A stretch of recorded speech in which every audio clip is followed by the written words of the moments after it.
জান কি কৰিছা হা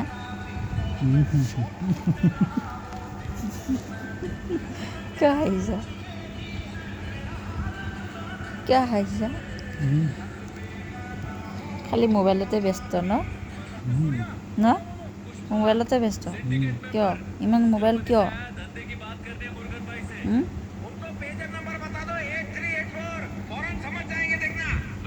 দেখিছে ৰাইজ মোবাইলত ব্যস্ত কি হ'ব মানুহটোৰ লগত অকল ইউটিউব ফেচবুক চাওকচোন মুখত কি লগাই লৈছে এটা মুখত কি শুনিছে চাওক গু সোমাই লৈছে মুখত গু গম পাইছেনে ৰাইজসকল গম পায়নে গু মানে কি বিমল শিখৰ কেপি ৰজনীগন্ধা এইবিলাক কৈ গু মুখততো পূৰা লৈয়ে আছে চাইডত দিয়ক ৰাইজ কেনে পালে জনাব ভিডিঅ'টো বাই বাই